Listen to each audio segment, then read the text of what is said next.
আজকে আমি দেখাবো শসা দিয়ে ভিন্ডি মানে ভিন্ডির তরকারি, শসা বাটা দিয়ে ভিন্ডির তরকারি। এখানে দেখতে পারো কত সুন্দর কালার আসছে। এখানে আমি আমার গাছ থেকে মানে আমাদের বাড়ি যে গাছগুলো হয়েছে ওই গাছ থেকে কিছু ভিন্ডি নিয়ে নিচ্ছি। দেখতে পারো একদম তাজা ভিন্ডি, গাছের ভিন্ডি, বাড়ির ভিন্ডি। এখানে আমি ভিন্ডিগুলো ছোট মানে মেলা ছোটও করিনি, মেলা বড়ও করিনি। একটা ভিন্ডি দুই কাট করেছি, মানে দুই ভাগে কেটে দিচ্ছি। তারপরে দেখতে পারো এইটা দেখতে কত সুন্দর, দেখতে পারো এটার কিন্তু মুখটাই আলাদা, সবার চেয়ে আলাদা। এক সময় এগুলো নিয়ে খেলা করতাম, যখন ছোট ছিলাম তখন এগুলো নিয়ে খেলা করতাম। কিন্তু এগুলো আঠা আঠা হয়, মুখে লাগাতাম, মাথায় লাগাতাম, লাগালে মানে পড়তো না, আঠা আঠা থাকে এই জন্য পড়তো না। আর এইটার দেখো কত সুন্দর দেখতে দেখা যাচ্ছে, দেখতে পারো খুবই সুন্দর দেখা যাচ্ছিল। আর আমি এখানে নিয়ে নিছি কিছু কালা জিরে, কিছু কালা শসা আর কিছু হলদে শসা। এটাকে আমি ধুয়ে কায়দা করে নিয়ে নিচ্ছি। আর এটাকে আমি শিলি বেটে নেব। আমার কিন্তু শিলি যেটা বাটা মশলা বা কিছু বাটা, আমার শিলিটা কিন্তু খুবই পছন্দ হয়। আমি মিক্সিতে খুবই কম করি, মিক্সিটা আমার একটু কম পছন্দ হয়। আমি টাইম পালে কিন্তু শিলি বাটি, মিক্সিতে খুবই কম বাটাবাটি করি আমি। মিক্সির মশলাটা আমার একটু খুব কম পছন্দ, আমার স্বামীরও খুব কম পছন্দ।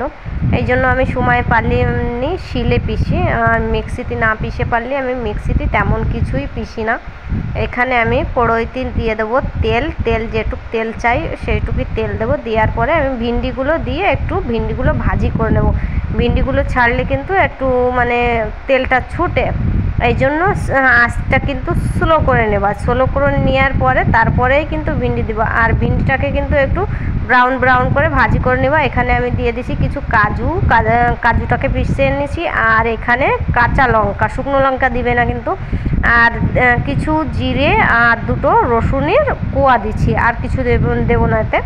আর আমি এখানে নিয়ে নেব শসা বাটাটুক, এখানে আমি জল দিয়ে মিলিয়ে নেব। আর একটা আটা সেকনি নিয়ে নিচ্ছি, ওটাই করে আমি সেকে নেব এটাকে। এর যে ছিলকাগুলো আমি ফেলে দেবো, যাতে আমার স্বামী ঠিক না পায় আমি শসা বাটা দিয়ে রান্না করছি। কেননা ও একটু আলাদা ধরনের, যদি ঠিক পায় তা বলবে কি আমি খাবো না। আর এখানে আমি জিরে ফোড়নে দিয়ে দিচ্ছি, জিরে আর দুটো শুকনো জল ফোড়ন দিয়েছি।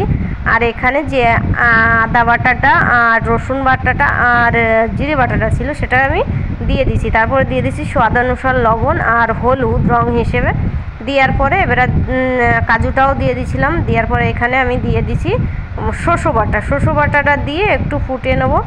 আর কালারটা কিন্তু খুব সুন্দর কালার আসছিলো। এখানে খালি রোশনির জন্য কালারটা দেখা যায় না, কালারটা কিন্তু খুবই সুন্দর কালার আসছিলো।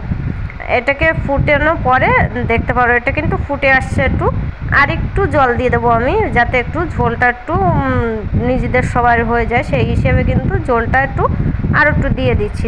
দেওয়ার পরে এটা যখন ভালো করে ফুটে যাবে তখন আমি দিয়ে দেবো ভিন্ডি। দেখতে পারো এখানে কিন্তু ভালোই ফুটে গেছে। এবারে দিয়ে দেবো আমি ভিন্ডিটা দেওয়ার পর আর কিছু সময় চুলোর পাড়ে রেখে দেবো আমি।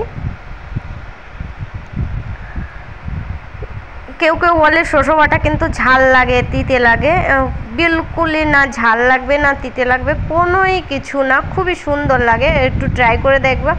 আর খাতেও কিন্তু খুবই ভালো। আর দেখতে পারো কত সুন্দর কালার আসছে, তখন কালার দেখা যাচ্ছিল না, এখন দেখো কালারটা খুবই সুন্দর। প্লিজ লাইক করবে, শেয়ার করবে, ফলো করবে।